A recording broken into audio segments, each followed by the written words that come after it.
இதுவரைக்கும் watts my tube சேனலை subscribe பண்ணாதவர்கள் இந்த வீடியோவுக்கு கீழே இருக்கிற ரெட் கலர் சப்ஸ்கிரைப் பட்டனை கிளிக் பண்ணி சப்ஸ்கிரைப் பண்ணிக்கொள்ளுங்கள். கூடவே அந்த பெல் பட்டனை கிளிக் பண்ணிக்கொள்ளுங்கள். அப்பொழுதுதான் எங்களுடைய சேனலில் போடப்படும் வீடியோக்கள் உங்களுக்கு உடனடியாக கிடைக்கப்பெறும்.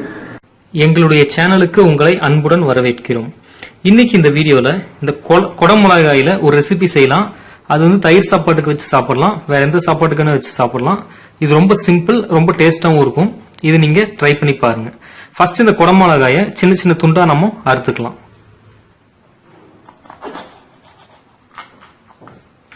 இதை பொடி பொடியா அறுத்துக்கோங்க. ரொம்ப பொடியா வேண்டாம், ஓரளவுக்கு சாப்பிடுற அளவுக்கு நீங்க அறுத்துக்கோங்க.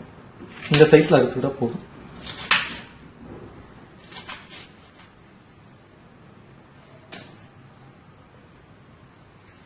இதுக்கு தேவையான பொருட்கள் என்னன்னு பாத்தீங்கன்னா, குடை மிளகாய், லெமன், தேவையான உப்பு, பச்சை மிளகாய், இவ்வளவுதான் தேவையான பொருட்கள். குடமிளகாய் இந்த மாதிரி சின்ன சின்னதா பொடியா எடுத்துக்கோங்க. இதுக்கப்புறம் என்ன பண்ணணும்னு பாத்தீங்கன்னா, ஒரு லெமன் இதுல பிழிஞ்சுக்கலாம். நான் இதுல ஒரு 4 சின்ன குடமிளகாய் போட்டிருக்கேன். நீங்க பெருசா இருந்தா 2 போட்டு ஒரு லெமன் பிழிஞ்சுக்கோங்க. லெமன்ல கொஞ்சம் சால்ட் தடவிக்கோங்க.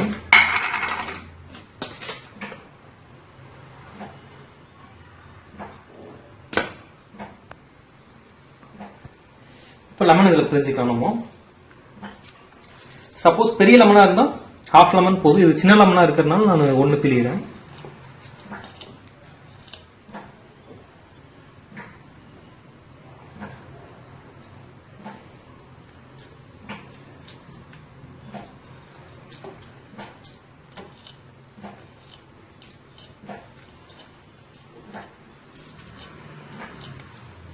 இப்ப இதுல பச்சை மிளகாய் ஒரு 3 பச்சை மிளகாய் ஹாஃப் ஹாஃபா அரைச்சு போட்டுக்கோங்க.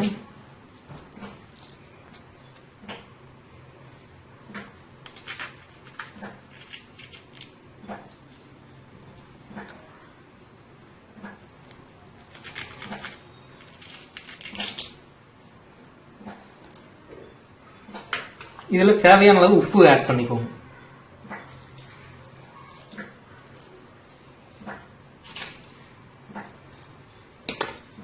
உப்பு ஆட் பண்ணி நல்லா கலக்கி வச்சுட்டு ஒரு 1 hour ஊறினக்கு அப்புறம் இது நீங்க தயிர் சாப்பாட்டுக்கு வச்சு சாப்பிடலாம். ரொம்ப அருமையா இருக்கும், உடம்புக்கும் ரொம்ப ஹெல்த்தியும் கூட. இப்போ பிக்கிள்ஸ் எல்லாம் பாத்தீங்கன்னா உங்களுக்கு நிறைய ஆயில் எல்லாம் ஆட் பண்ணிருப்பாங்க. இது அந்த மாதிரி எதுவுமே இல்லை. இது நம்ம தயிர் சாப்பாட்டுக்கு வச்சு சாப்பிட்டுக்கலாம். இந்த வீடியோ உங்களுக்கு பிடிச்சிருந்துச்சுன்னா லைக் பண்ணுங்க, ஷேர் பண்ணுங்க. எங்க சேனல் உங்களுக்கு பிடிச்சிருந்துச்சுன்னா சப்ஸ்கிரைப் பண்ணுங்க. நன்றி.